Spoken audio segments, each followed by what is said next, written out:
Okay, good morning everybody, or good afternoon. This is a little review on what we talked about last week. I'm going to show you how to convert this density equals mass over volume formula so you can use it to solve problems. Take the first here on the left side. Let's just say that we're solving for mass. Well, if you want to solve for mass here, you're going to get that by itself on one side of the equation. So what you have to do for that is multiply both sides by v. And you should know by now that v would cancel out, just like on our factor labeling. And so the formula for mass is volume times density. Okay? If you look over here on the other side, let's say that we want to solve for v. Now there's a number of ways you can do this. What I do is I always, when I'm solving for something in the denominator, I get it out of the denominator first. So I'm going to start out the same way that I did that last problem. My second line of algebra looks like this then. And you can see that we again canceled out v on this side. But now we're solving for v, so we're going to have to get v alone. So you have to divide both sides by v. And so then our final formula here would be, we have to divide both sides by d to get v alone. Divide both sides by d. You can see d cancels out here. And so our final formula is volume then equals mass over density.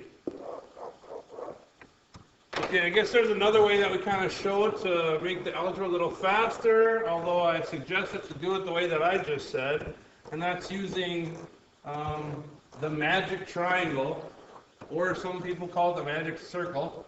Depends on what you draw, I guess. Okay, so how that works is, this is your relationship.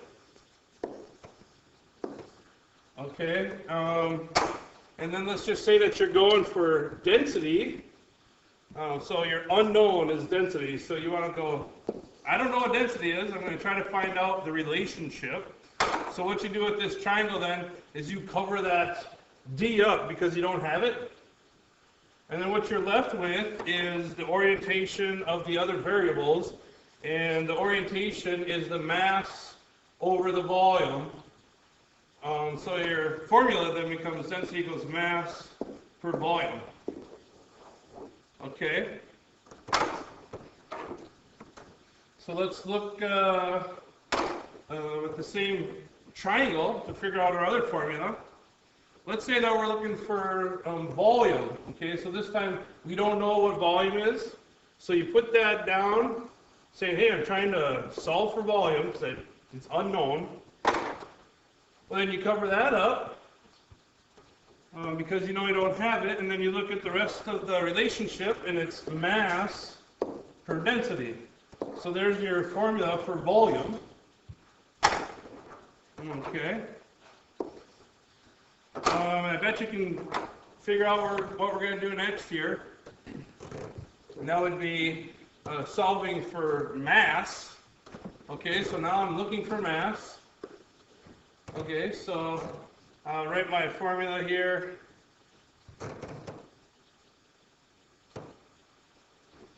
M, because that's what I'm looking for.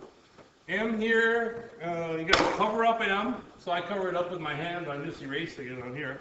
And you look at the orientation of the density and the volume, and it becomes mass is density times volume, and that's your other formula.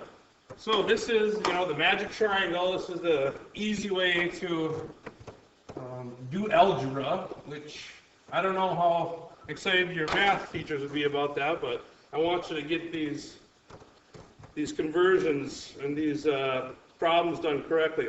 So let's look at a couple of examples of how to use this. Now that we have our formulas. Okay, so I expect you to have this magic triangle memorized if you don't know how to do the algebra. So you can bring this in on the test with you in your head and jot it down on your piece of paper. But if you're doing any worksheet that you have to do this and you're looking for help from me, well, if you don't have this triangle down, then I'm not going to help you because this is the first way that I help.